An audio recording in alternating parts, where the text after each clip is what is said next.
আজকে সানডে ছুটির দিন, তাই মেয়ের আবদার ছিল বাবা আজকে রিভার সাইড নিয়ে যেতে হবে। আর তাই জন্য আমরা বেরিয়ে পড়লাম হলদিয়া রিভার সাইডে। আর বিকেলবেলা কিছুক্ষণ বসে রিভার সাইডে তারপরে বাড়ি ফেরার পথে মেয়ের আবদার বাবা আজকে রেস্টুরেন্টে খাওয়াতে হবে। আমি বললাম এত তাড়াতাড়ি কী করে ডিনার করব, এক কাজ করো রেস্টুরেন্টে চলো, গিয়ে কিছু পার্সেল আমরা নিয়ে নেই, বাড়িতে বসে ডিনার করব।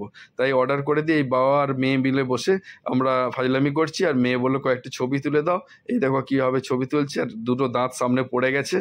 এরপরে অর্ডার করার পরে মেয়ে এই যে বসে বসে ওয়েট করছে, মেনু কার্ড ঘাঁটছে আর পা দোলাচ্ছে, কারণ এখনও তো খাবার এসে পৌঁছয়নি, পার্সেলটা এসে পৌঁছয়নি। এখন কি করবে, বসে বসে আমার দিকে তাকাচ্ছে। এরপরে আবার বাবা আমার তোমার মোবাইলটা দাও বলে আমার মোবাইলটা একটু কিছুক্ষণ পরে নিল। নেওয়ার পরে আবার মেয়ে আবার বললো বাবা তোমার, আমি কয়েকটা ছবি তুলবো বলে এই যে ভিডিও চালিয়ে দিয়ে এই বসে আছে, মেয়ে আমার ভিডিও করছে। এরপরে আমরা ওয়েট করছি যে পার্সেলটা কখন আসবে, পার্সেলটা নিয়ে আমরা বাড়ি ফিরে যাব।